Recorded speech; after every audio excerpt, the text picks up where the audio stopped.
Hola, nuevamente estamos aquí de regreso. Ya está con nosotros Jonathan Chino y nos va a presentar la conferencia de por qué la cultura de riesgos es la tarea más desafiante para un gerente de riesgos. Jonathan tiene más de 12 años de experiencia en la industria de seguros, de fondos de pensiones y bancaria, y en los últimos 6 años ha desempeñado cargos de liderazgo en países como Chile y Perú, y actualmente es el vicepresidente de riesgos en Liberty Seguros para el mercado andés o andín, como lo llamamos aquí en México.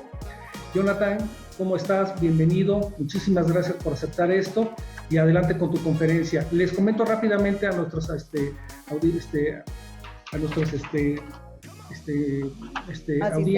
Jonathan está experimentando algunos problemas técnicos, pero esperemos que ahorita no pase nada. Muchísimas gracias. Y antes de darle la palabra a Jonathan, también quiero invitarlos nuevamente a que si tienen alguna pregunta, alguna inquietud sobre la exposición que vamos a ver a continuación con Jonathan sobre cultura de riesgos, también nos la pueden hacer llegar a través del chat o a través del módulo de preguntas y respuestas. Al finalizar la exposición, vamos a tener entonces un espacio para resolver algunas de esas inquietudes que ustedes nos dejen. No siendo más, te doy entonces la palabra a Jonathan. Adelante y muchísimas gracias. Nada, perfecto. Muchísimas gracias. Les doy un gran saludo a todos. Mi nombre es Jonathan Chino. Yo soy vicepresidente de riesgos para el mercado Andes en Liberty Seguros, que comprende Chile, Colombia y Ecuador. De hecho, en unos días voy a estar en Colombia durante una semana. Les comento ahí por temas de trabajo. Y voy a estar después de 3 años, ¿no? Que no iba para Colombia, así que estoy bastante emocionado. Bueno, les quería comentar este tema. Este tema es sumamente relevante. Es la tarea más difícil para un gerente de riesgos, ¿no? Y para un área de riesgos. Es la cultura de riesgos. Y es difícil por varios motivos. No solamente porque es un tema abstracto. Cuando yo he ido a muchos lugares, todos me definen la cultura de riesgos de forma distinta. Les pregunto, ¿qué es cultura de riesgos? Unos me dicen, es capacitaciones. Voy a otro lugar, es una política. O sea, no hay un, digamos, consenso respecto a lo que es cultura de riesgos, al concepto de cultura de riesgos. Entonces, es muy abstracto para mucha gente, y no solamente eso, sino que hay veces no es importante para algunas empresas, ¿no? Y hay que ser realistas, hay que ser bastante eh, autocríticos al decir que muchas veces nuestras compañías, nuestras empresas, las empresas ponen en primer lugar otros temas que son más relevantes de repente que los temas de riesgos, que los temas de cultura, de riesgos. Así que es un tema muy desafiante, porque es como un poco remar contra la corriente, ¿no? Y ahora vamos a ver esta pequeña charla que les voy a hacer y les voy a explicar qué es cultura de riesgos. Vamos a de una vez a romper paradigmas y vamos a ver por qué es desafiante y cómo lo podemos implementar en cualquier tipo de empresa. ¿Ok? Yo he trabajado en bancos, he trabajado en compañía de seguro, en fondo de pensiones, y puedo decir que la cultura de riesgos es el tema más desafiante en cualquier tipo de compañía, en lo que se refiere a riesgos, ¿no? Así que vamos a partir, ¿ok? Vamos a ver primero qué no es cultura de riesgos. Partamos por ahí, ¿ya? Porque siempre definimos qué es cultura de riesgos, pero a mí me gusta partir diciendo qué no es cultura de riesgos. Entonces vamos a romper paradigmas acá. ¿Qué no es cultura de riesgos? Capacitaciones. Cuando yo voy a muchos lugares, ¿qué es cultura de riesgos? Una capacitación. Estamos haciendo una capacitación en tema de riesgos, estamos capacitando a la gente en el concepto de lo que es riesgo. Eso no es cultura de riesgos. Capacitación no es cultura de riesgos. ¿Ok? Rompamos esos paradigmas primero. Segundo, ¿qué cosa tampoco es cultura de riesgos? Guías, procedimientos. Eso no es cultura de riesgos, tampoco, ¿no? Muchas veces se cree que implementando una guía, implementando algo, ya tenemos la cultura de riesgos, y no es eso, tampoco cultura de riesgos, ¿ok? Sigamos rompiendo otros paradigmas. ¿Qué no es cultura de riesgos? Procedimientos. Cómo actuar ante ciertas cosas, eso tampoco es cultura de riesgos. ¿Qué más tampoco es cultura de riesgos? Juegos y actividades, ¿no? En una oportunidad tuve el privilegio implementar cultura de riesgos hace varios años en Perú en una compañía, Y cuando yo llego, yo era nuevo en esa empresa, les pregunté, oye, ¿qué hacían antes para cultura de riesgo? ¿Qué tenemos? ¿Qué cosa es la cultura de riesgo? ¿No? ¿Cómo lo han estado manejando antes? Ah, juegos y actividades, me decían.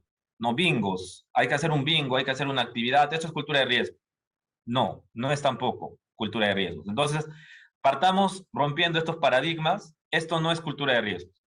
Son elementos que pueden ayudar a promover la cultura de riesgos, pero no es cultura de riesgos. ¿Está bien? Y finalmente, tampoco es cultura de riesgos mensajes, comunicaciones, porque a veces también he ido a otros lugares. Oye, la empresa está mandando comunicaciones de cultura de riesgos. Eso es cultura de riesgos. Tampoco. Todos estos son elementos que ayudan, que promueven, que nos ayudan a fomentar la cultura de riesgos, pero no es cultura de riesgos. ¿Ok? Habiendo dicho eso y habiendo roto algunos paradigmas en ese aspecto, porque sé que de repente los que nos están escuchando, algunos dirán, ah, pero yo creía que era capacitaciones, yo creía que era juegos y actividades. Bueno, no es, ¿ok? Ahora vamos con lo que sí es cultura de riesgos, ¿no? Pero antes de definir qué es la cultura de riesgos, definamos qué es la cultura corporativa en una compañía, porque de ahí parte la cultura de riesgos. ¿Está bien? Seguramente todos los que nos están escuchando trabajan en algún lugar, ¿no? O han trabajado en algún lugar y en esa empresa, en ese lugar en el que han trabajado, ustedes han escuchado la palabra de cultura corporativa, los valores corporativos de la compañía. Yo he visto que, por ejemplo, Pirani tiene un logo ahí, ¿no? Que es para ellos Pirani, qué es lo que significa Pirani para ellos. Así también su empresa para ustedes podrá tener logos, ¿no? Yo, por ejemplo, hace poco estuve cruzando la frontera entre Chile y Perú. Ahorita estoy en mi país, yo soy peruano, estoy en mi país, pero estaba cruzando la frontera y vi un logo que decía encomiendas, algo así de una empresa, encomiendas y envíos, ¿no? Porque la rapidez es lo más importante. Eso de la rapidez es lo más importante, es su valor, digamos, es lo que ellos le dan para lo que ellos trabajan. Todos sus esfuerzos, todo lo que están haciendo es para poder dar una rapidez, ¿no? Para esa empresa, digamos. Entonces, todos hemos trabajado en una empresa en donde hay un objetivo común, ¿no? Y eso apunta a la cultura corporativa. Entonces, primero definamos qué es cultura corporativa. La cultura corporativa es un conjunto de valores, creencias y comportamientos que guían nuestras actitudes y decisiones frente a situaciones de negocio dentro de la compañía. ¿Qué quiere decir? La cultura corporativa es el conjunto de comportamientos, valores, creencias que la compañía ha desplegado en todos sus empleados para que puedan reaccionar de forma uniforme, de forma congruente ante ciertas situaciones. Por ejemplo, si estamos en una compañía, ¿no? Donde todos han sido instruidos en el valor de siempre darle la mejor atención al cliente y de que el cliente es el primero, es lo primero, todas las actitudes y todas las reacciones de todos los empleados va a ser siempre tratar de la mejor forma al cliente, va a ser siempre darle lo mejor al cliente, ¿no es así? Entonces ahí podemos ver que los valores, las creencias, los comportamientos han sido distribuidos, inculcados en todos los empleados para que reaccionen de una forma unánime ante una situación. Esa es la cultura corporativa, es el conjunto de valores, creencias, comportamientos que guían nuestras acciones, reacciones hacia distintos tipos de situaciones. ¿Ya? Entonces, ya sabemos qué cosa es la cultura corporativa. Es el conjunto de valores, creencias, comportamientos que guían nuestras decisiones y actitudes frente a resultados, ¿no? Y originan un resultado. Habiendo definido qué es la cultura corporativa, podemos decir qué es la cultura de riesgos, ¿no? Y vamos a ir ahora a lo que es la cultura de riesgos, ¿no? ¿Qué es la cultura de riesgos? Ya, primero, la cultura de riesgos debe formar parte de la cultura corporativa de una compañía. No puede ser que nuestra cultura corporativa diga, nuestro objetivo es rentabilidad y por otro lado, la cultura de riesgo sea tener cuidado con perder mucha plata, tener cuidado, por ejemplo, con hacer negocios que son no éticos. ¿Por qué? Porque si tu objetivo solamente es ganar dinero, pero no hay ningún concepto de ética o cultura de riesgos ahí, entonces tu cultura de riesgos no forma parte de tu cultura corporativa. Y ese es el primer gran error de las compañías y de los equipos de riesgos, que empiezan a trabajar en su cultura de riesgos por un lado y la cultura corporativa está por otro lado. Y eso no puede pasar. La cultura de riesgos tiene que estar alineada a la cultura corporativa. Y la cultura de riesgos tiene que estar incluida dentro de la cultura corporativa de la compañía. Es decir, que los principales players, los principales desplegadores de la cultura de riesgos en una compañía tienen que ser dos áreas, el área de riesgos y el área de talento. Ustedes saben que el área de talento es la que se encarga de la cultura corporativa en una compañía. Entonces, el área de talento tiene que hacer un partnership con el área de riesgos para desplegar la cultura de riesgos. ¿Me dejo entender? Entonces, la cultura de riesgos tiene que ser parte de la cultura corporativa. Aquí por eso les he puesto, ¿qué incluye la cultura corporativa en este gráfico? Incluye, por ejemplo, alguna compañía puede decir, tiene que haber una cultura de honestidad. Puede decir una compañía, tiene que haber una cultura de agilidad. Porque no sé si ustedes han visto que ahora están de moda todos los temas ágiles, ese tema. Una compañía puede decir, nosotros queremos agilidad. Y aparte tiene que haber una cultura de riesgo. Es decir, la cultura de riesgos forma parte de la cultura corporativa. Entonces, ¿qué cosa es la cultura de riesgos? Fácil, porque ya hemos definido la cultura corporativa. La cultura de riesgos es una cultura específica dentro de la cultura corporativa. Pertenece a la cultura corporativa. Y es la forma en la que decidimos y actuamos frente a los riesgos que nuestra compañía afronta. Ya, esa es la cultura de riesgos, esa es la definición básica. Es cómo todos los empleados de una compañía deciden y actúan frente a los riesgos que la compañía afronta. Ya, esa es la cultura de riesgos. ¿Está bien? Entonces, ya quitamos el paradigma de que es capacitación, de que es training, de que es comunicación. No, es cómo toda la compañía reacciona ante los riesgos que pueda ocurrir dentro de nuestra compañía o fuera de nuestra compañía y que tengamos que afrontar. ¿Ok? Entonces, eso es importante y la cultura de riesgos tiene que estar incluida dentro de la cultura corporativa. Tiene que formar parte de la cultura corporativa de la compañía, ¿no? Eso es muy importante y tienen que estar alineados, como les digo, ¿no? O sea, ok, nuestro principal objetivo es rentabilidad como cultura corporativa, perfecto. ¿Y cuáles son los conceptos de riesgos y ética dentro de ese concepto de rentabilidad? Tiene que haber un concepto de riesgos, ¿ok? Ahora, vamos a ver las características y el objetivo de la cultura de riesgos. ¿Cuáles son las características de una cultura de riesgos potente? O sea, ¿qué tiene que tener una cultura de riesgos para ser potente, para ser fuerte en una compañía, en una empresa, etcétera? ¿Ya? Ya hemos definido que la cultura de riesgos es cómo reaccionamos, cómo actuamos ante riesgos que puede afrontar la compañía. Y ya hemos dicho que la cultura de riesgos está incluida dentro de la cultura corporativa, que no pueden estar separadas. Ahora, ¿qué cosa tiene que tener una cultura de riesgo para ser potente? Primero, tenemos que responder a la siguiente pregunta. ¿Cómo nos damos cuenta que una cultura de riesgos es potente?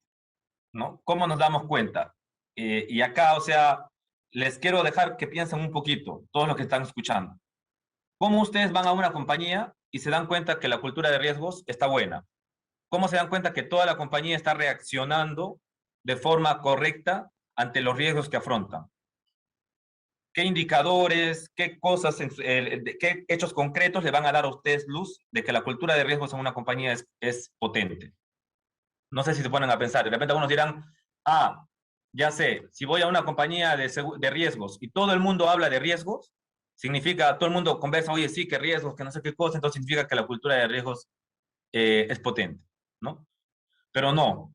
La forma en la que nos damos cuenta que una cultura de riesgos es potente en una compañía, ¿ok? Es cuando hay un incremento de los comportamientos positivos, ¿ya? Y al mismo tiempo hay una caída de los comportamientos negativos en una compañía o en una empresa, ¿no? Por ejemplo, ¿qué es un comportamiento positivo? Reporte de eventos de riesgos. Si ustedes ven que está habiendo un aumento sustancial de reporte de eventos de riesgos, mucha gente se asusta y dice, oye, pero entonces significa que están ocurriendo más problemas. No. Está probado que el incremento sustancial de reporte de eventos de riesgo en una compañía es un buen indicador de que las personas están siendo más conscientes de los temas de riesgos y quieren apoyo y quieren ayuda y empiezan a reportar los eventos de riesgo en una compañía de seguros, ¿me dejo entender? O en una empresa o en un banco, en donde sea.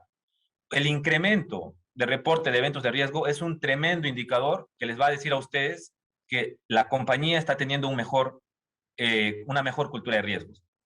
Ahora, pero ¿cómo ustedes se dan cuenta de que ese incremento de eventos de riesgo es por un incremento en la cultura y no por un problema? No porque realmente están fallando los procesos, están fallando cosas. Obviamente tienen que comparar este indicador con otros indicadores que tiene la compañía o la empresa, como por ejemplo el testeo de controles, como por ejemplo el riesgo residual de las matrices de riesgo. Si todo eso está como siempre estuvo, digamos, y no hubo variaciones, pero ustedes ven un incremento en la cantidad de eventos de riesgo, significa que su cultura de riesgos está mejorando. ¿Me dejo entender? Significa que la cultura de riesgos, las personas están siendo más conscientes de reportar eventos de riesgo. Entonces, esto es súper importante. En mi experiencia que tengo trabajando en muchos años en este tema, he podido ver que cuando hacíamos, por ejemplo, campañas de cultura de riesgos, empezábamos a hacer un montón de cosas con respecto al tema de la cultura de riesgos, si era exitoso, si realmente esa campaña era exitosa, a los 2, 3 meses que la habíamos desplegado, víamos exponencialmente un crecimiento del número de eventos de riesgos reportados. Y eso era bueno, yo me alegraba, estaba celebrando, bien, qué bueno que nos llegan eventos de riesgo. Todos me decían, pero Jonathan, ¿cómo vas a celebrar que están llegando un montón de eventos de riesgo? Eso es súper bueno, porque significa que las personas están reportando. No significa que antes no existían, pero nadie los reportaba, nadie le interesaba, no había esa cultura. Entonces, eso es un comportamiento positivo. ¿Y qué cosa es un comportamiento negativo? Por ejemplo, controles fallidos. ¿Qué pasa, por ejemplo, si siguen aumentando la cantidad de controles fallidos y todos los meses ustedes tienen ampliado los controles que tiene su compañía o su empresa y ven que un mes hay un 40% de controles fallidos y al siguiente mes hay 50 y al siguiente mes hay 60? Ese es un indicador que les dice que la cultura de riesgos no está buena, que tienen que mejorar la cultura de riesgos. ¿Me dejo entender? ¿Por qué? Porque la cultura de riesgos es el principal componente del sistema de gestión de riesgos. Y es mucho más importante, y lo digo así con total claridad, que tener todos los controles funcionando. La cultura de riesgos es mucho más importante. ¿Por qué? Porque donde falte un control, donde ustedes no hayan mapeado un control, la cultura de riesgos, si la persona tiene cultura de riesgos, va a hacer lo correcto. Va a tratar de hacer el proceso de forma correcta. Va a pensar y va a decir, no, esto no lo puedo hacer así porque acá puede ocurrir un riesgo. Lo voy a hacer así. A pesar que no hay un control, voy a tratar de hacer el proceso de forma de evitar el riesgo. Donde falte un control, donde falte algún tipo de desarrollo, la cultura de riesgos entra a dar la talla en esa situación. Por eso es importante la cultura de riesgos. Y estos son los indicadores que les van a decir si la cultura está mejorando o empeorando. Comportamientos positivos y comportamientos negativos. Acá quiero hacer un tremendo paréntesis, ¿no? Ojo, cultura de riesgos potente no significa eliminar o reducir riesgos. ¿Ok? Todo el mundo dice, pero que significa que nuestro objetivo como gestores de riesgos, como gerentes de riesgos, es eliminar los riesgos, reducir los riesgos. No. ¿Por qué? Porque si no hay riesgos, no hay rentabilidad. Si es que las compañías no asumen riesgos, no van a tener ganancias. ¿Me dejo entender? Una compañía que quiere tener 0% de riesgos va a tener 0% de rentabilidad. Y eso no puede ocurrir. En todo proceso de negocio, en todo proceso empresarial, en todo negocio que ustedes hagan, siempre está el riesgo incluido, siempre está incrustado el riesgo. Eso no lo podemos evitar. La cultura de riesgos significa gestionar los riesgos, gestionarlos, administrarlos, de tal forma que los riesgos que estamos asumiendo estén alineados a lo que la compañía ha definido como apetito de riesgo, ¿no? En el anterior speaking que tuvieron, el anterior speaker que hubo antes de mi persona, estuvo hablando un poco de eso, ¿no? Del apetito al riesgo, qué cosa es apetito al riesgo. Es importante que nosotros, dentro de las empresas, administremos los riesgos de tal forma que estén alineados al apetito de riesgo. Eso es la cultura de riesgos. O sea, por ejemplo, si una compañía ha decidido, una entidad financiera, un banco, ha decidido que quiere tener un montón de rentabilidad en las inversiones y por lo tanto ha decidido tener un porcentaje de su cartera de inversiones en acciones, ustedes saben que las acciones son riesgosas, ¿no? Hoy día pueden subir 3%, mañana pueden caer 5%, pero si la compañía ha definido que quiere tener rentabilidad y ha definido dentro de sus políticas y de su apetito de riesgo que van a invertir en acciones, ustedes pueden aceptar ese riesgo y tienen que administrarlo y tienen que tratar de que el riesgo esté enmarcado dentro del apetito de riesgo, pero no tienen que eliminarlo. Entonces, cultura de riesgos no es eliminar ni reducir riesgos, es administrarlo y adaptarlo al apetito de riesgo definido dentro de las políticas. ¿Ok? La clave es administrar riesgos, encontrar el balance perfecto entre riesgos y rentabilidad. Eso es el objetivo de la cultura de riesgo. ¿Ok? ¿Qué hace una cultura de riesgos potente? O sea, ¿qué elementos nos ayudan a tener una cultura de riesgos potente? Ya vimos cómo identificamos, ¿no? ¿Cuáles son las características de una cultura de riesgos potente? ¿No? Aumento de comportamientos positivos, decremento de comportamientos fallidos o comportamientos negativos. Pero, ¿qué hace una cultura de riesgos potente? ¿Qué elementos nos ayudan a tener una cultura de riesgos potente? Primero, políticas apropiadas. Tenemos que tener políticas escritas del apetito de riesgo de la compañía, cuáles son los riesgos que queremos tener, cuáles son los riesgos que queremos eliminar, qué queremos, en qué negocios queremos estar, en qué negocios no queremos estar. Tiene que haber una política de riesgos establecida dentro de la empresa que nos diga qué riesgos aceptamos y qué riesgos rechazamos, en donde estén incluidos los apetitos de riesgo. Segundo, el gobierno de riesgo. Tiene que haber un gobierno interno, tiene que haber un comité de riesgos, tiene que haber reuniones de riesgos, definiendo sus integrantes, quiénes votan, quiénes participan, quiénes exponen, quiénes tienen el poder de decir yo estoy de acuerdo, quiénes tienen el poder de decir yo solamente opino pero mi voto no cuenta. Todo ese gobierno interno tiene que estar definido, claramente, escrito, y tiene que decirse cuánto es el quórum mínimo, cuánto es lo que votan, no votan, quiénes son, dónde se presentan los problemas, en qué reuniones. Eso es gobierno corporativo, gobierno de riesgo. ¿Ya? Tiene que estar, ojo, acá quiero ser claro, en el gobierno de riesgo tiene que estar claramente definido las 3 líneas de defensa. Dentro del gobierno de riesgos tiene que estar bien claro quiénes pertenecen a la primera línea de defensa, quiénes a la segunda línea de defensa y quiénes a la tercera línea de defensa. La primera línea de defensa generalmente son las áreas de negocio, el área de operaciones, el área de distribución comercial, el área de IT. En la segunda línea de defensa están las áreas de riesgo, compliance, el área de legal, y en la tercera línea de defensa está el área de auditoría interna. Eso tiene que estar claramente definido en el gobierno. ¿Quién está en la primera, en la segunda y en la tercera línea de defensa? ¿Ok? ¿Qué más? Tiene que haber matrices de riesgo y controles internos. Tiene que existir un proceso de levantamiento de matrices de riesgo y controles, ¿no?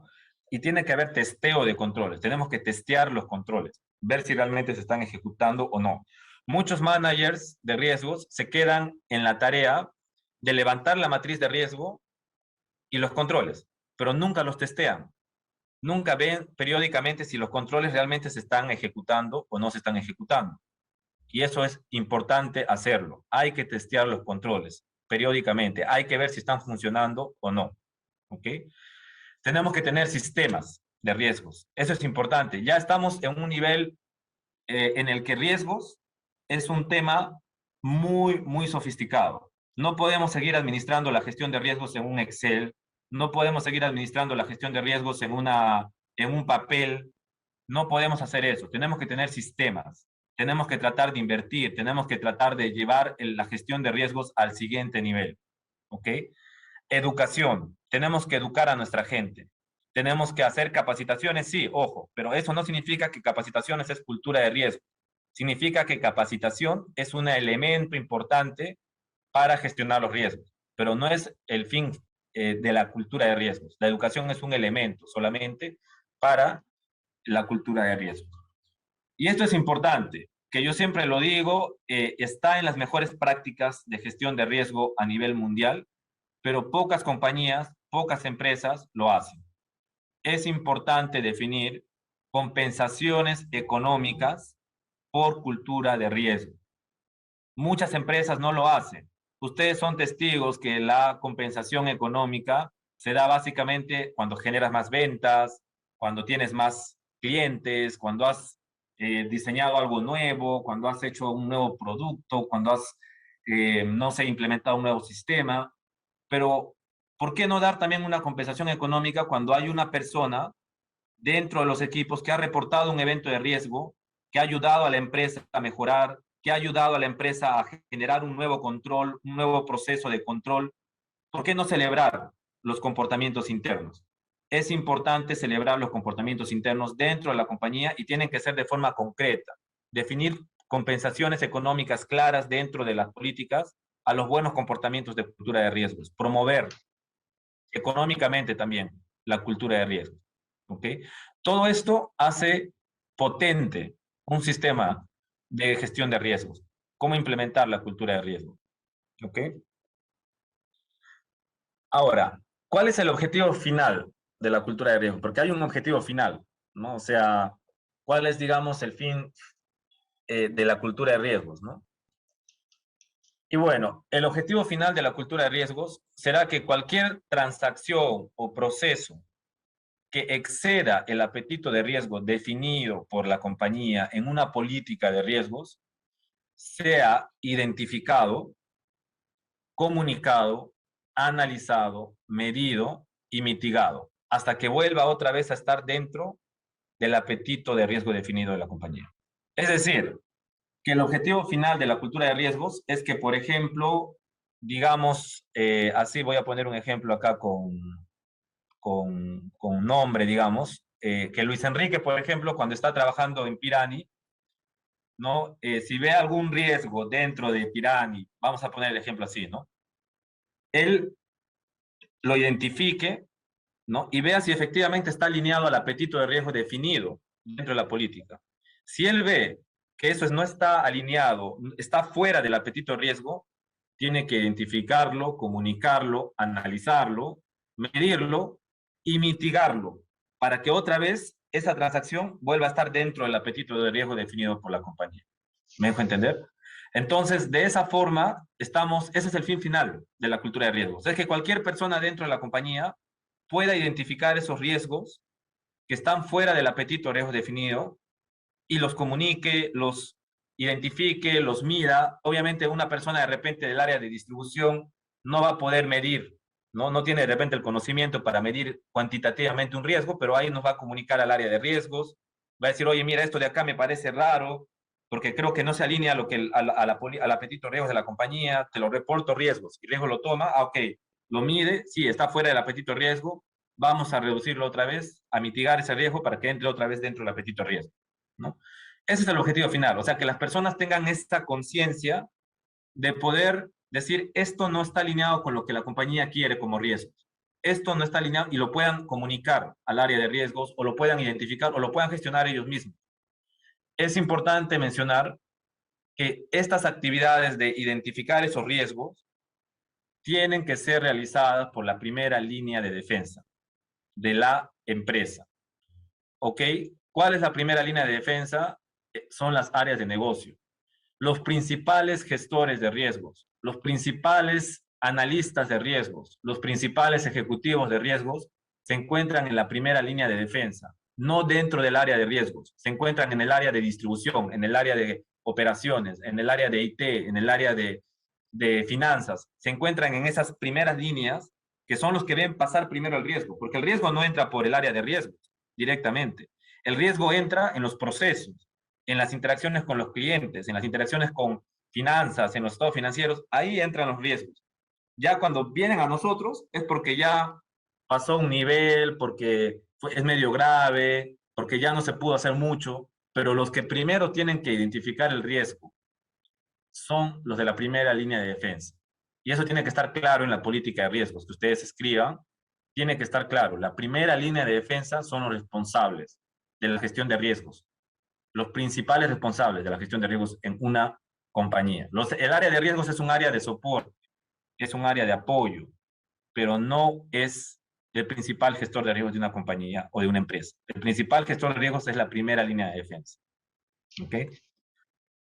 Entonces, la compañía define este límite que está aquí, que se llama el apetito de riesgo. Ese apetito de riesgo tiene que estar establecido en una política de riesgos y tiene que estar aprobada por los directorios, por todos los órganos internos y que todo el mundo lo conozca. ¿Cuál es el apetito de riesgo? ¿Ok? Y antes de ese apetito de riesgo, o sea, todo lo que está dentro de este apetito de riesgo es un riesgo aceptado. Nosotros lo aceptamos. ¿Ok? Por eso les decía que la cultura de riesgos no es eliminar riesgos. Por eso que les decía que la cultura de riesgos no es reducir riesgos, no, es administrar los riesgos para que se encuentren dentro del apetito de riesgo definido por la compañía. Eso es la cultura de riesgo, ¿ok? Y aquello que salga fuera del apetito, o sea, aquello que se vaya más allá, tenemos que reducirlo, mitigarlo, para que otra vez vuelva al nivel de apetito de riesgo de la compañía, ¿ok? Entonces, eso es el apetito de riesgo. Es importante definirlo, ¿ya? Y es un elemento importante de la cultura de riesgos. ¿Cómo medir y diseñar una cultura de riesgos potente? ¿Okay? ¿Cómo medimos una cultura de riesgos? ¿Cómo nos damos cuenta que la cultura de riesgos está funcionando? ¿Cuáles son los indicadores que tenemos que tener en cuenta? ¿Ya? Bueno, hay varios indicadores que podemos tener en cuenta para medir la cultura de riesgos. Seguramente muchos de los que nos están oyendo ya han tratado de identificar qué indicadores usan para medir la cultura de riesgos, ¿no? Pero también en mis años de experiencia que tengo cuando he ido a muchos lugares y he preguntado cómo medimos la cultura de riesgos, cómo medimos si la cultura de riesgos se está haciendo potente, no se sabe. Muchas veces no sabe, oye, ¿cómo medimos, verdad? ¿Cómo sabemos si las personas están respondiendo bien o están respondiendo mal? ¿Cómo sabemos si tienen la conciencia de cultura de riesgos? Es medio abstracto, ¿no? Bueno, entonces acá les voy a dar unas ideas de cómo medir la cultura de riesgos, ¿ya?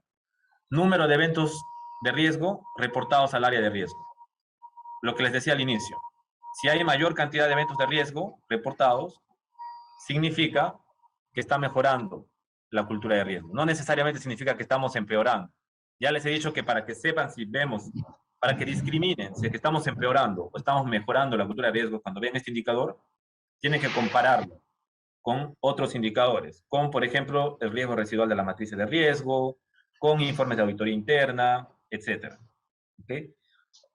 Otro indicador, porcentaje de controles fallidos. Cuando ustedes testean los controles, ¿cuántos controles han fallado en sus pruebas de testeo? Si tienen, por ejemplo, 100 controles y fallaron 20% en un testeo, y luego de un año, después de implementar mejoras, de 100 controles fallan 10%, o sea, se redujo de 20 a 10%, están mejorando la cultura de riesgo. ¿Me dejo entender? Eso es otro indicador. Otro indicador, encuestas de satisfacción de la interacción con riesgos y las capacitaciones. Como les había dicho, las capacitaciones son un elemento importante de la cultura de riesgos. No es la definición de cultura de riesgos, pero es un elemento importante. Y las encuestas de satisfacción son importantes para saber si esas capacitaciones fueron buenas, para saber si esas capacitaciones fueron precisas, propicias para lo que se quería. ¿Ok? Entonces, es importante hacer estas encuestas de satisfacción. Y este punto me gusta resaltarlo mucho. Encuesta de satisfacción de la interacción con riesgos, con el área de riesgo. Tenemos que saber cómo nos perciben las áreas al área de riesgo. ¿Por qué? Porque en Latinoamérica existe el concepto, el estigma de que el área de riesgos son los policías de las compañías, de las empresas, son los malos de la película, son los que están acusando con el dedo, y eso tenemos que cambiarlo. El área de riesgos tiene que ser partner, tiene que ser socio de las compañías para identificar riesgos, para poder establecer mejoras, para poder ayudarlos a establecer controles. ¿Ok? Entonces, ustedes, es importante a los que nos están escuchando, si son gerentes, tienen cargos de liderazgo en temas de riesgos, establezcan encuestas de satisfacción Pregúntele a las áreas qué opinan de las personas de su equipo, cómo es el approach. Es importante saber cómo les perciben a ustedes, porque si las áreas lo perciben como los enemigos, nunca va a haber una buena cultura de riesgos. La buena cultura de riesgos se da también con la buena interacción con el área de riesgos. ¿Ok? ¿Qué más? Número de excesos a los niveles de apetito de riesgo establecido. Tú en tu política de riesgos vas a establecer apetitos de riesgo, no varios apetitos de riesgo. No hay un solo apetito de riesgos, hay varios apetitos de riesgo. Y vas a ver cuántas veces se han excedido esos apetitos de riesgo. Hay indicadores para verlo, ¿no? Y eso tiene que ser también un indicador de la buena cultura de riesgo. ¿Ya? El tema de apetitos de riesgos es un tema muy, muy específico que seguramente en otra oportunidad o de repente mis colegas que están en esta conferencia les van a explicar también a más a detalle. Yo por temas de tiempo no les puedo explicar bien, pero el apetito de riesgo, en resumen, cómo se implementa, tiene que estar dentro de una política de riesgos, se tiene que establecer no solamente el apetito de riesgos, sino se tiene que establecer 3 niveles: apetito, tolerancia y capacidad al riesgo. Y se tienen que definir indicadores de riesgo para todos los tipos de riesgo. Y esos indicadores tienen que tener esos 3 niveles. Entonces, si ustedes ven que hubieron muchos excesos a esos indicadores de riesgo con los apetitos definidos, significa que tienen que mejorar la cultura de riesgos. Y finalmente, el número de incumplimientos regulatorios. ¿Ok? ¿Cuántos incumplimientos regulatorios han habido? Eso es muy importante también. Sabemos cuántas sanciones, cuántos castigos, digámoslo así, nos dio el regulador. Eso es importante, ¿no? Eso también es un indicador de que nuestra cultura de riesgos tiene que mejorar. ¿Ok? Bueno, continuando, ya sabemos cómo medir una cultura de riesgos potente. Vamos a ver cómo diseñar una cultura de riesgos potente. Primero, la cultura de riesgos debe venir de la cultura corporativa. No pueden desligar la cultura corporativa de la cultura de riesgos. Eso es un tremendo error. El primer error que pueden cometer es trabajar por su lado y desligarse completamente de la cultura corporativa. Tienen que estar ligados, tienen que estar conectados. ¿Ok? Segundo, fuerte educación, tiene que haber una educación centrada en valores y luego en conocimiento. Muchas empresas aquí también cometen errores. Empiezan a diseñar capacitaciones explicando qué riesgo financiero, qué riesgo de mercado, qué riesgo operacional, los conceptos, pero no parten con los valores. Es importante partir con los valores. Por ejemplo, hacer siempre lo correcto, ser éticos, dar todos esos conceptos que son más abstractos de valores y luego empalmar con el conocimiento técnico. Pero no pueden partir primero con el conocimiento técnico. Tienen que partir primero con los valores de la compañía. Segundo, diseño de una estructura de gobierno. Tercero, diseño de una estructura de gobierno. Tiene que haber una estructura de gobierno, políticas, tiene que haber diseño de apetito de riesgo, límites, metodologías, comités, reuniones. Tiene que haber los champions de riesgos en una compañía. ¿Quién es mi champion en el área de operaciones? ¿Quién es mi champion en el área financiera? ¿Quién es aquel que es mi partner de esa área y que me ayuda a desplegar internamente dentro de cada área la cultura de riesgos? Tiene que haber campeones en cada área de temas de riesgo, ¿no? Tiene que haber diseño de matrices de riesgos y controles. Y es importante testear controles. Lo que les había dicho, no se queden solamente en la identificación de matrices y los controles. Testeen, prueben los controles. Vamos a ver si funcionan o no funcionan. Diseño de un proceso robusto y claro de eventos de riesgos. Todas las personas tienen que saber cómo reportar un evento de riesgos. Todos tienen que tener acceso a reportar eventos de riesgos. Tiene que haber un proceso robusto y claro. Y se tiene que promover, ojo, el no intimidación al reporte de eventos de riesgos. Si alguien, un analista del área de operaciones, quiere reportar un evento de riesgos, no puede haber intimidación por parte de jefes, de sugerentes, que no. Todos tienen que promover el ser abiertos y el ser transparentes y el ir a reportar eventos de riesgo. ¿Ok? Y promover siempre los buenos comportamientos y eliminar, esto es lo que le decía, cualquier tipo de represalias a los buenos comportamientos. Cualquier tipo de intimidación no puede existir en una empresa, en una compañía, para el reporte de eventos de riesgo. ¿Ok? Bueno, continuando, Desafíos de la cultura de riesgos. Hay muchos desafíos, que son los principales desafíos que afrontan actualmente los managers, los equipos de riesgos, y les voy a comentar, y ustedes seguro me van a decir, sí, efectivamente, esto es lo que me está pasando. Esto me pasa en mi compañía. Esto, ustedes se van a sentir identificados seguramente aquí con lo que les voy a comentar. ¿Ok? ¿Cuáles son esos grandes desafíos? Primero, muchas veces las empresas se centran en resultados y no en lo ético, no en lo que es cultura de riesgo. Debemos establecer cómo lo podemos afrontar. Dentro de las políticas, tenemos que establecer reglas claras de ética en todos los procesos de negocio. Es decir, ok, vamos a salir a vender, perfecto, pero para vender tienes que tener en cuenta que no puedes hacer negocio con, con clientes que estén en listas negras, por ejemplo, ¿no? No puedes agarrar y hacer, no puedes solamente negociar con un solo cliente, sino tienes que tener por lo menos a 3 clientes con los cuales puedas comparar y saber quién es el mejor. O sea, tienen que haber reglas claras de ética en todos los procesos de negocio y eso lo tenemos que tener súper claro. El otro desafío, muchas veces las áreas de negocio delegan la función de riesgos a las áreas de riesgos, auditoría y compliance, y ellos no se hacen responsables de los temas de riesgos. Eso pasa en todos los lugares, ¿no? Seguramente llega un problema, ya, encárgate tú, Pepito, que eres jefe de riesgos de acá. No, las áreas tienen que ser los primeros en gestionar los riesgos. ¿Cómo podemos afrontar eso? Debemos establecer políticas claras de responsabilidades. ¿Quiénes son los principales responsables de administrar los riesgos en cada área? Y la participación de la primera línea de defensa. El otro desafío, el gerente de riesgos y el equipo de riesgos no son socios, sino policías, ¿no? Debemos desarrollar una cultura de compañerismo y sociedad con las áreas de negocio. No podemos ser los enemigos. Eso tiene que quitarse. Y se tiene que promover las capacidades y se tiene que abrazar mucho las capacidades y los soft skills de los gerentes de riesgos. Los gerentes de riesgos tienen que ser personas líderes, que den ejemplo, que den inspiración, que sean personas en donde se priorice el skill de los soft skills, ¿no? Todos los temas que son blandos y obviamente lo otro que es el conocimiento técnico sea importante, pero lo primero tiene que ser los soft skills. Actualmente los gerentes de riesgos son más valorados por sus hard skills, por cuánto sabe de riesgos, van a una entrevista, yo he visto muchas entrevistas que van, ¿qué es riesgos? A un gerente de riesgos, ¿no? ¿Cuáles son los tipos de riesgos? ¿Cómo implementaste? A un gerente de riesgos le tenemos que entrevistar cuál ha sido tu más grande desafío en una compañía. ¿Cómo lograste empalmar la cultura de riesgos dentro de tu compañía? ¿Cómo tú desarrollabas esa sociedad con los líderes de las compañías?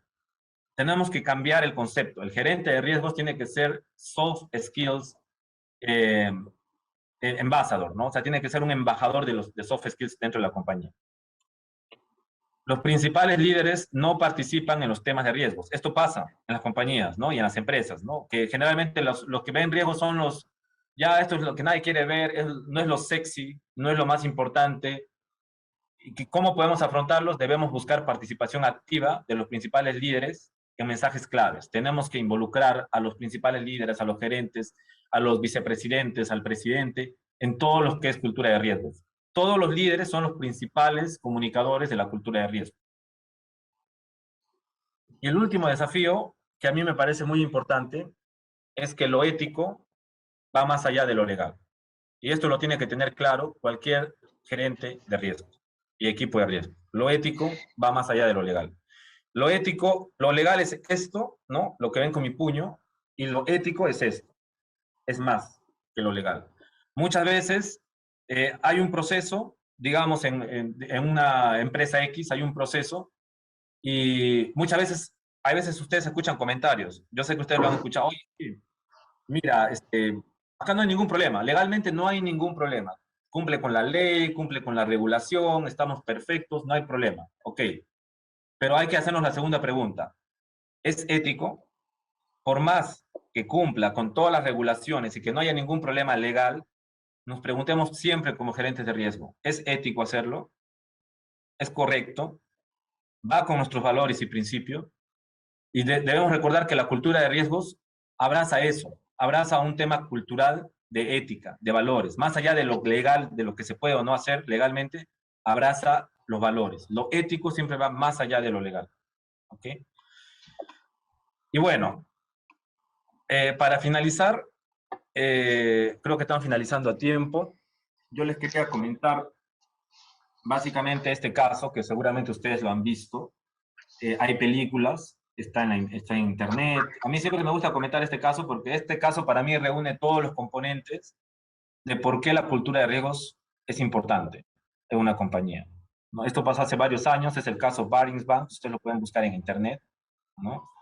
Esta persona, ¿no?, que era el trader, digamos, que hacía las negociaciones de los derivados, generaba las rentabilidades, tenía mucho poder dentro de este banco, ¿ya? A esta persona generaba mucha rentabilidad, generaba muchísimo dinero para el banco. Entonces, el banco le dio tal preponderancia a esta persona que lo puso como jefe del área de inversiones, jefe del área de operaciones, jefe de la parte contable, de todos los niveles, estructuras, lo puso como jefe de todo. Entonces él se encargaba de tradear, de registrar la operación, de contabilizar la operación, etc. Cuando él se dio cuenta que tenía ese poder, digamos, él empezó a hacer trading y empezó a perder mucha plata. Y empezó a hacer trading que se escapaba fuera o que iba fuera de la política del apetito de riesgo que su compañía, Baris Bank, había definido. Empezó a hacer transacciones que no podía hacer según las políticas de su empresa. ¿Y qué pasó? Como él era el dueño, digamos, de la contabilidad, de las operaciones, empezó a esconder esas pérdidas que tenía dentro de la contabilidad, en una cuenta de ajuste. Todas las compañías, las empresas tienen una cuenta de ajuste donde meten todo aquello que no cuadra entre el activo y el pasivo, lo meten ahí como para ajustar, que generalmente son, pues, en pesos colombianos, digamos, 100 pesos colombianos de ajuste, o sea, no es poquísimo, ¿no? Pero esta persona empezó a meter en esa cuentita de ajuste toda esa pérdida que estaba dando para que no lo revise nadie, ¿no? Y él, como era el encargado de todo, lo pudo hacer. Estuvo mucho tiempo, casi creo que 2 años, haciendo este tipo de prácticas, y al final ni siquiera una auditoría interna, ni siquiera el área de riesgos, nadie internamente lo pudo descubrir, lo hizo una auditoría externa, imagínense. Una auditoría externa vino, revisó el balance, vio esa cuenta de ajuste grande, dijo, ¿qué es esta cuenta? Y empezaron a ver, sacaron las cuentas, el banco estaba en quiebra. Tenía una pérdida enorme, el banco se vendió por $1 a ING, imagínense ese valor, o sea, cualquiera lo compraba, creo, cualquiera de nosotros lo compraba. Entonces, esto demuestra que es importante la cultura de riesgos. Este banco no debería haberle dado tanto poder a esta persona. Se centró mucho en la rentabilidad. Este era la estrella de la rentabilidad y se le dio todo ese poder. No, tiene que haber separación de funciones, tiene que haber gobierno. El que está tradeando no puede hacer la contabilidad, no pueden tener las mismas funciones. Tiene que haber separación de funciones. No habían controles, buenos controles internos. No pudo descubrir esto el área de auditoría interna ni el área de riesgos. Ningún órgano de control interno lo pudo hacer, lo hizo una auditoría externa. Faltaba reforzar mucho más esas unidades internas dentro de este banco. Y miren todo lo que pasó. El banco más antiguo de Inglaterra, donde la reina tenía acá sus cuentas, quebró, ¿no? Este es un claro ejemplo de por qué es importante la cultura de riesgos, por qué es importante darle peso a la cultura de riesgos y establecer todo este tema que les he comentado, ¿ya? Les deseo mucha suerte y bueno, dejo la palabra a ver si tienen consultas o algo que quieran preguntar. Jonathan, muchísimas gracias por esta excelente exposición en la que nos has contado más acerca de lo que es la cultura de riesgos, cuál es su objetivo, cuáles son sus principales características y finalmente cómo podemos crear y diseñar una cultura de riesgos potentes en las organizaciones. Para todos los asistentes ha sido una conferencia muy, muy clara, muy interesante. Te agradecen mucho por el lenguaje tan sencillo que has utilizado y los asistentes nos están preguntando, que aquí quiero hacer un paréntesis, si les vamos a compartir todo el material que hemos visto el día de hoy, y así es. La próxima semana les vamos a compartir tanto las memorias de este evento como la grabación, para que si quieren lo pueden volver a hacer. Entonces la próxima semana van a recibir en sus correos las memorias y la grabación y también un certificado de asistencia. Luis Enrique, cuéntanos qué preguntas nos están dejando los asistentes a través del chat. Que veo que están muy activos y eso es muy bueno porque están muy involucrados con lo que estamos viendo durante estas conferencias tan interesantes. Cuéntanos. Claro, Jonathan, yo voy a conjuntar un par de preguntas que nos hace Carlos Santos y Pablo Chávez, que están muy relacionadas. Nos dicen, desde tu punto de vista, ¿cuál crees que sea la causa que la cultura de riesgo no se toma en cuenta en la mayoría de las empresas? Sobre todo, Jonathan, hablando del sector real o iniciativa privada, como le llamamos en México, ¿no? Y a eso hay que sumarle que hay empresas que no tienen una cultura corporativa. Entonces, ¿cuál sería tu estrategia o tu recomendación para que este concepto pueda ser absorbido o integrado en la organización? Sí, buen punto. Me gusta mucho esa pregunta. Porque es cierto, hay muchas compañías que no tienen cultura corporativa, ni siquiera, imagínense, y tenemos que hacer una cultura de riesgos, ¿no? O sea, ¿cómo lo hacemos, no? ¿Cómo lo ligamos? Y bueno, el sector financiero tiene la gran ventaja, no sé si la gran ventaja, para muchos no es una ventaja, digamos, que tenemos a reguladores, ¿no? En varios países, y los reguladores te empujan a tener una cultura de riesgos, a tener controles, a tener mensajes, a hacer muchas cosas en temas de cultura de riesgo. Entonces, digamos, lo tenemos que hacer así no queramos, ¿no? Eh, Ahora, en el sector real, que digamos hay muchas empresas que no tienen reguladores, que nadie les está empujando a que hagan la cultura de riesgo, el desafío se incrementa. ¿Por qué? Porque ahí hay que trabajar casi con nuestras propias fuerzas y tratar de empujarlo. Entonces, para el sector real, para esas empresas que no tienen incluso una cultura corporativa para implementar este tema de cultura de riesgos, lo que yo les recomiendo es que ustedes siempre se asocien con los principales líderes dentro de la organización, que traten de lograr un engagement, por ejemplo, con el gerente general, con los principales líderes, para que puedan soportar esta cultura corporativa. Y para eso tienen que mostrar la importancia de por qué es importante. Yo les voy a contar una experiencia cortita. Hace muchos años yo estaba trabajando en una empresa en la que tampoco, digamos, o sea, si bien es cierto estaba regulada, no tenía esta obligación de hacer cultura de riesgos. Y también vi todo este tema como que a las personas no les importaba, ¿no? Hace muchos años. Entonces, lo que yo hice fue hacer una reunión con los principales gerentes, incluso invité al gerente general. Le dije, por favor, me lo cruzaba por el pasillo y le decía, por favor, anda a esta reunión, yo sé que te va a gustar, que no sé qué cosa, y le puse solamente de título un tema importante a ser tratado, ¿no? Quiero mostrarles un tema importante. Entonces, como yo era, digamos, el responsable de riesgos, dijeron, ok, entonces debe ser un tema como, pensaban que les iba a mostrar un tema así como no sé, un oficio, algún problema, un error que ocurrió dentro de los procesos. Y cuando aparecieron en la reunión, lo que hice es presentar los slides en una presentación y les mostré casos reales que habían pasado de por qué era importante generar una cultura de riesgos. En este banco pasó esto y miren lo que pasó. En este lado pasó esto. O sea, los concienticé en una reunión de 1 hora que cuando salieron me dijeron, Jonathan, todo lo que nos has mostrado es importante. O sea, ¿qué pasaría si esto nos hubiera ocurrido a nosotros? ¿Qué hubiera pasado si esto? Y a partir de ese momento empezamos a crear estrategias, políticas, temas de riesgos, y tuve el soporte y apoyo de todo el comité ejecutivo y de de toda la empresa, ¿no?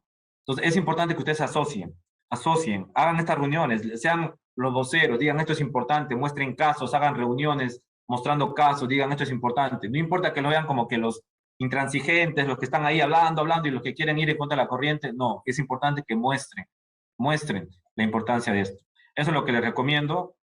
Y bueno, como todos sabemos, el tema de riesgos no es sexy, o sea, lo sexy es rentabilidad, proyectos, estrategia, ¿no? Riesgos, oye, estos son los problemas, pues, ¿no? Es lo que pasa. Pero nosotros tenemos ese deber como jefes de riesgo, gerente de riesgo, equipo de riesgos, de mostrar esa importancia.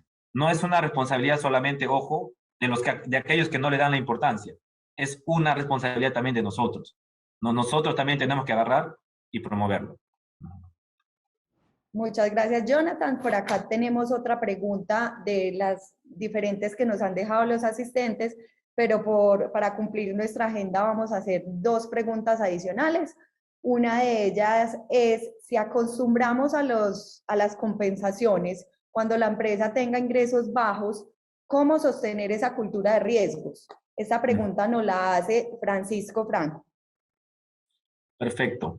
Miren, las compensaciones tienen que ser establecidas, yo creo, siempre con reglas claras, tienen que ser perennes, o sea, no se puede cambiar en tiempos de pérdidas, ganancias, pero para que no sean tan volátiles, tienen que ser compensaciones que sean, digamos, bastante propicias al tamaño de la empresa, a la realidad de la empresa, ¿no? O sea, no creo que las compensaciones tengan que ser exorbitantes, para ser claros. O sea, no tienen que ser, oh, ya, vamos a darle $20,000 a esta persona porque reportó un evento. No, o sea, tienen que ser más generalizadas y un poco más adecuadas a la empresa. Por ejemplo, podrían ser gift cards, podrían ser de repente un premio trimestral a 3 personas de $500, ¿no? Pero o sea, que sean más generalizadas. Por ejemplo, un gift card le puedes dar a 100 personas, pero un premio de $20,000 solamente le puedes dar a uno, ¿no? Entonces, ese tema como de hacerlo un poco más masivo y un poco más general va a ser propicio para nosotros como gestores de riesgo, para la empresa y para el bolsillo de la empresa también. ¿Ya? Así que eso les recomiendo, o sea, que no sean tan exorbitantes y sean más generalizados.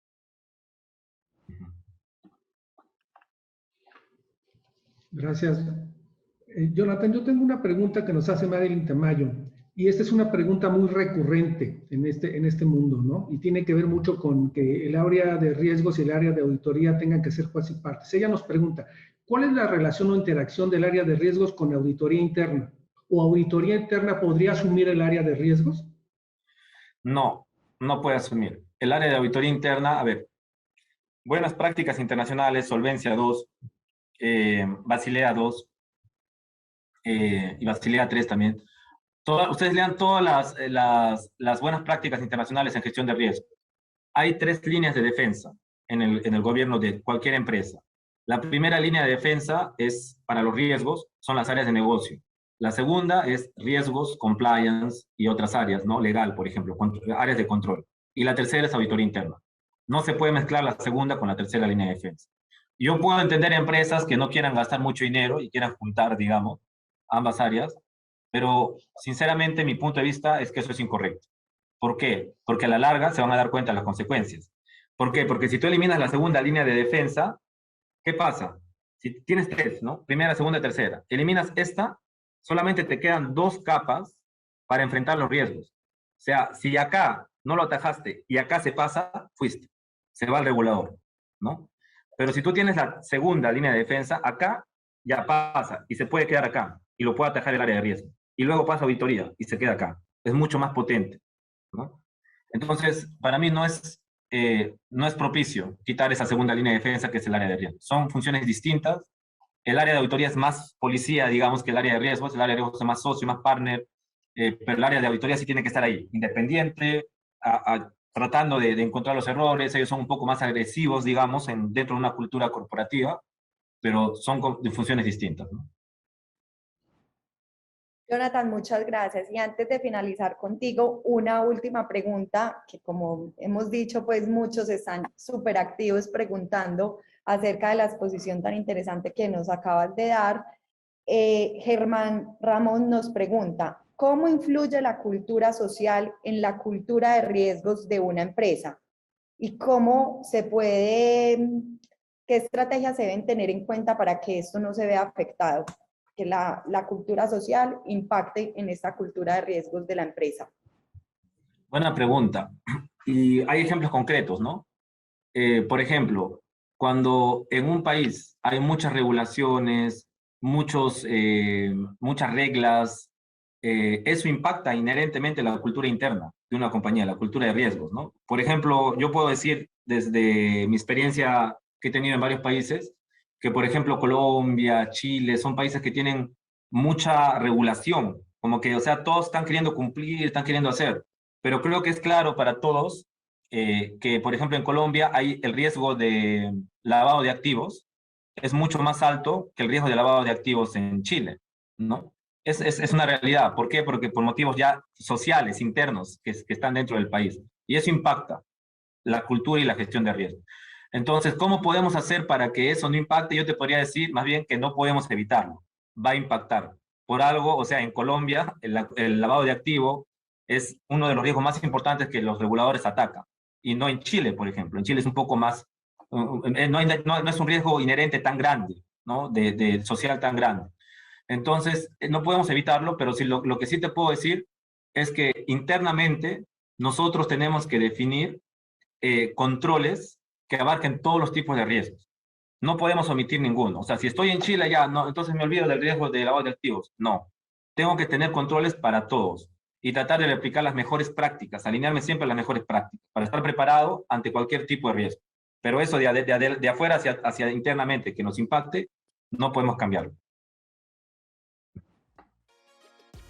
Perfecto, Jonathan, muchísimas gracias por haber compartido todo este conocimiento hoy con nosotros. Nuevamente a los asistentes los invitamos a que sigan enviándonos sus preguntas. Vamos ahora a tener un pequeño receso de 10 minutos. No se desconecten, los esperamos en 10 minutos para que continuemos con nuestro Pirani Summit 2022 y nuestra siguiente charla, que será a cargo de Mónica Lorena Orozco del Banco HSBC. En un mundo más tecnológico y globalizado, la información está cada vez más expuesta y vulnerable. Sin importar el sector o tamaño de tu empresa, tienes información que debes proteger. La información es el activo más importante de toda compañía. Debes garantizar su confidencialidad, integridad y disponibilidad, gestionando todos los riesgos asociados a tus procesos y activos de información, para evitar malas prácticas, filtraciones o ataques como secuestro o robo de datos. Con el módulo de gestión de riesgos de seguridad de información de Pirani, podrás identificar y gestionar fácilmente los procesos, activos de información, riesgos y controles, documentar incidentes, así como generar planes de acción y ver reportes gráficos de toda tu gestión. ¿Qué esperas? Escoge el mejor plan para tu negocio y empieza a gestionar los riesgos de seguridad de la información con el software más fácil de usar del mercado. ¡Hey! Los primeros 30 días son gratis. Con Pirani, protege lo que más importa.